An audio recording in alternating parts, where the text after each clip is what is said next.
Hola, soy Williamna y les voy a hablar sobre el enfoque europeo, o por lo menos lo que sucedía con las teorías de los grupos en ese momento.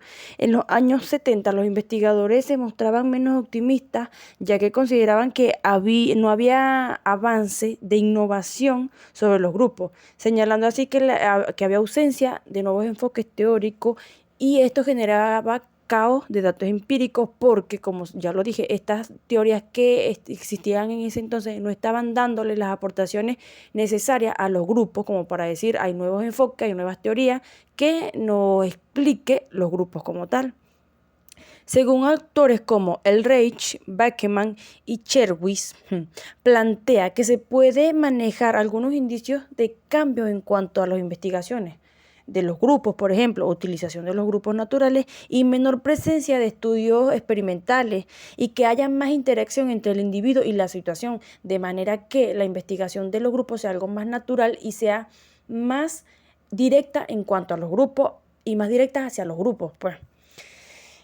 Habían autores que criticaban algunas teorías y hacían revisiones. Por ejemplo, Sander fue uno que estaba en contra de la teoría cognitiva porque ésta se había ejercido o impuesto sobre la teoría sobre el estudio de los grupos.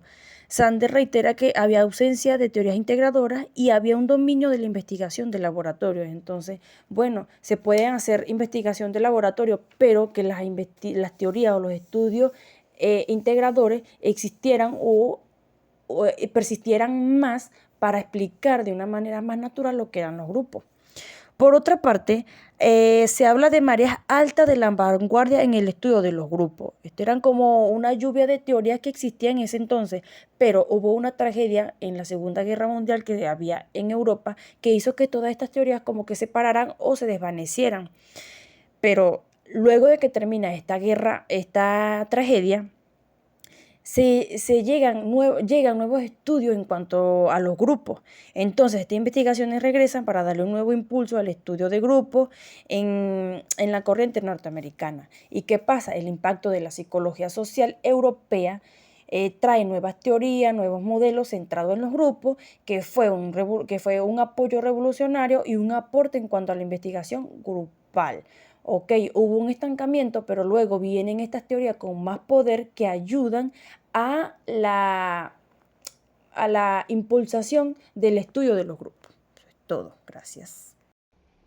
Mi nombre es María Guedes y a continuación les seguiré hablando un poco acerca del enfoque europeo.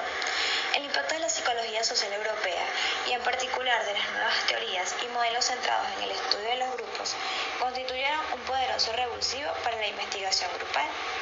Desde la fundación de la Escuela de Ginebra en 1970 y a través de las muy diversas contribuciones de autores como Moscovici, Tagfel, Flamen, Hock, Dois, Pérez, Mugni, Deschamps, Leyens, Lorenzi, Cioldi, Papastomo, se logró dar cuerpo a una red interactiva en la que confluían los intereses y los avances en la investigación grupal procedentes de Francia, Reino Unido, Suiza, España, Italia, que perseguían la consolidación de una ciencia internacional y diversa, o al menos más independiente de los intereses y de las preocupaciones concretas de una sociedad o de una visión ideológica y cultural de la realidad específicas, según Turner en 1995. A partir de los trabajos de Tagfel y sus colaboradores sobre la teoría de la identidad social, la categorización social y la conducta intergrupal, o los experimentos realizados a partir del paradigma del grupo mínimo, en los cuales se clasifican experimentalmente a participantes anónimos como miembros de categorías ad hoc, arbitrarias o con un significado mínimo, por ejemplo, verdes frente a amarillos, A frente a B, y se les pide que respondan a miembros no identificados, pertenecientes a su propia o a otra categoría con el objetivo de medir sesgos y prejuicios endo- y exogrupales. De las contribuciones de Moscovici o de la reformulación de los conceptos previos que dio lugar a la teoría de la categorización del yo, Se han llevado a cabo numerosas investigaciones centradas en el estudio de las relaciones intergrupales y la formación de prejuicios y estereotipos, la influencia mayoritaria y minoritaria, la polarización grupal, la formación y el desarrollo de grupos, los procesos de toma de decisiones grupales y otros procesos implicados en las dinámicas intragrupales. Muchísimas gracias. Para poder entender la psicología de los grupos desde el punto de vista europeo, desde el continente europeo, tenemos que entender varios aportes y varias influencias que generaron estos mismos.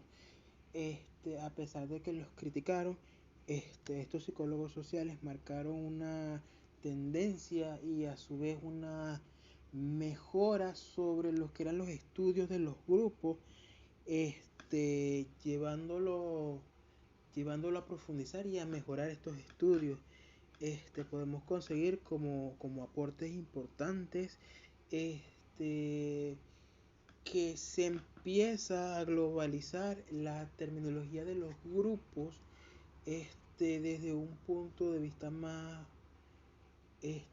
mundial, ya que hasta antes de la época de los 80 solamente se estudiaba los grupos desde el punto de vista de los Estados Unidos, ya que la mayoría de teóricos eran de ahí. Esto permitió un auge o una expansión del conocimiento acerca de los estudios de los grupos y de sus interacciones sociales. A su vez, entra lo que viniera siendo el enfoque cognitivo-conductual a este estudio de los grupos, dándole mayor importancia, dándole más peso teórico, para así poder ver que los grupos vayan creciendo, estas teorías de los grupos vayan creciendo, y a su vez estas mismas teorías ayudaron a echar a un lado lo que era el enfoque individualista, estableciendo que el ser humano es un ser único. Ayuda a explicar más las interacciones sociales que hay entre cada uno de ellos.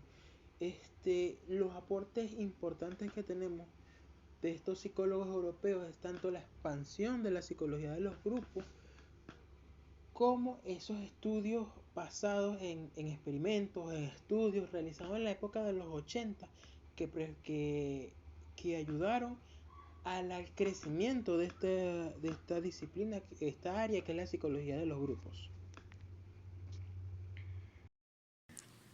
En una reciente revisión sobre la investigación grupal,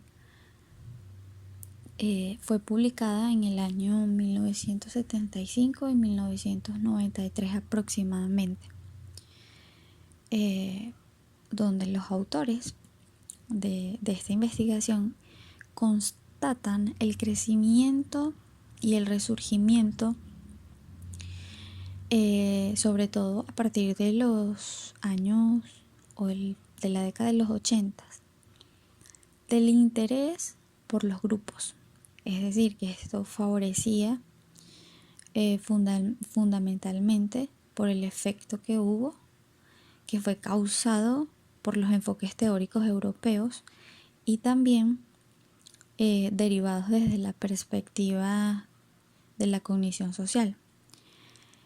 Según estos autores, los resultados de su trabajo, de acuerdo a sus investigaciones, estos demuestran que Steiner está equivocado en cuanto a la disminución del interés por los grupos. Sin embargo, la prevalencia de los enfoques teóricos mencionados anteriormente indican que Steiner está en lo cierto en lo relativo al escaso carácter grupal de estas investigaciones. Los autores de esta investigación concluyen señalando que son como luces y sombras que pueden provocar por un lado alegría y por otro preocupación, de acuerdo a los estudiosos de los grupos. Alegría, ya que es evidente que el aumento del interés por parte de los psicólogos sociales en volver, como en esos buenos y viejos tiempos, a ocuparse de lo grupal. y preocupación por el futuro. ¿Por qué? Porque ellos afirman que la investigación moderna sobre los grupos adopta a menudo formas inusuales, es decir, que la mayor parte de ella está influido por los enfoques europeos y la cognición social, y estos a su vez se centran en el estudio de relaciones intergrupales, donde utilizan experimentos de laboratorios y suelen tener un fuerte sabor individualista. Además, se realizan pocos intentos de estudiar la conducta social y muchos de los grupos analizados son muy mínimos en su naturaleza. Algunos investigadores que se acercan a los grupos utilizando enfoques más tradicionales se muestran perturbados por este tipo de trabajos. Además, dudan de su valor y envidian la facilidad con la que se realizan y temen que puedan inundar el campo. Entonces, ellos afirman que aún es pronto para poder dar o quitar la razón a defensores y detractores de los caminos que han tomado actualmente la investigación grupal, aunque probablemente ni siquiera la distancia temporal sea capaz de determinar vencidos en las necesarias polémicas de las que se alimenta el conocimiento científico. Es preciso reconocer que Steiner acertó totalmente de lleno en una de sus predicciones dentro de sus investigaciones. Él opinaba que los grupos poseen una gran importancia en la comprensión del comportamiento humano y que sería imposible que fueran ignorados durante mucho tiempo. Entonces, si los psicólogos sociales continuaban dando la espalda a la investigación grupal, por supuesto que otros científicos sociales se ocuparían de ellos. Precisamente lo ocurrido aproximadamente desde los mediados de la década de los 80 hasta la actualidad se corrobora lo exacto que fue Steiner. Y, sin temor a exagerar, se puede afirmar que el estudio de los grupos es tutelado, de hecho, por otras disciplinas.